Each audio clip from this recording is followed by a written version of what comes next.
zugeschaltet ist der Kolumnist Jan Fleischhauer. Schönen guten Morgen, Herr Fleischhauer. Guten Morgen nach Berlin. Wie ist denn nun Ihr Fazit, eine Nacht mal drüber geschlafen jetzt, zu dieser Wahl in Brandenburg? Welche Schlüsse ziehen Sie daraus? Gut, das eine Thema war, das haben Sie schon gehabt, mit Olaf Scholz holt man 14%. Das war das Ergebnis bei der Europawahl. Ohne Olaf Scholz über 30, ne? Das weiß natürlich auch jeder Sozialdemokrat.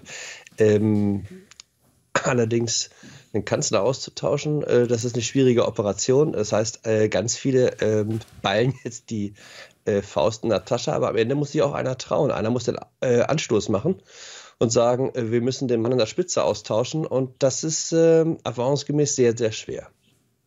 Aber was, Herr Fleischhauer, halten Sie denn dann davon, dass einige Genossinnen und Genossen schon sagen, seht mal, Brandenburg, ja, die SPD, die Sozis, die gute alte sozialdemokratische Partei hat das Rennen gemacht.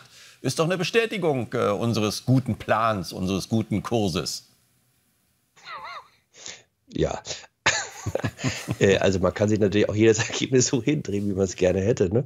Also wie gesagt, Scholz hatte Auftritts- und Plakatverbot in Brandenburg, dann hat es einigermaßen hingehauen.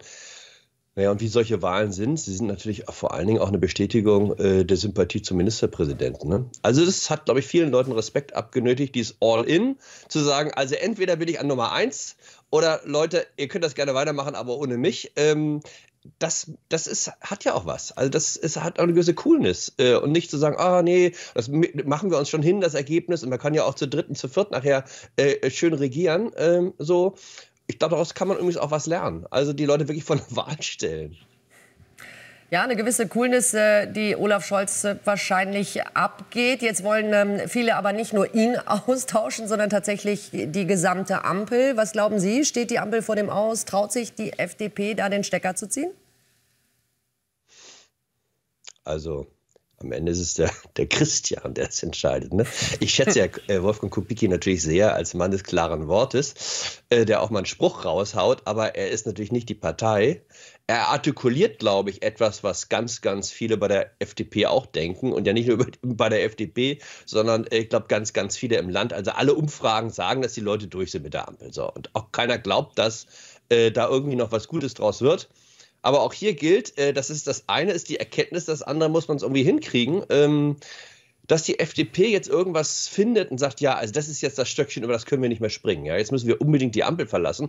Das hat ja nur sowas inszeniert, das mögen die Leute auch nicht. Und wenn wir die Umfragen angucken, also nach jetzigem Stand ist die FDP nicht mehr im Deutschen Bundestag vertreten. Also der Sprung ins kalte Wasser, der kann dann sehr, sehr kalt werden. Und das wissen sie natürlich auch an der Parteispitze. So, und dann ist eben die Alternative erstmal hier noch ein bisschen durchhalten, bis möglicherweise die Zahlen besser werden. Das ist der Weg, den sie bislang gegangen sind. Und da liegt auch eine gewisse Weisheit drin. Also, ich bin ja schon ein bisschen länger dabei. Und Geduld zu haben in der Politik ist eine wahnsinnige Tugend. Immer alle sagen, jetzt müssen wir die Entscheidung herbeiführen, jetzt müssen wir springen. Nee, muss man manchmal überhaupt nicht, weil sich plötzlich in einem halben Jahr alles dreht. Also darauf kann man auch vertrauen, in seiner Verzweiflung, weil das andere noch schrecklicher ist. Jan Fleischhauer, danke für Ihre Einschätzung. Danke auch, tschüss.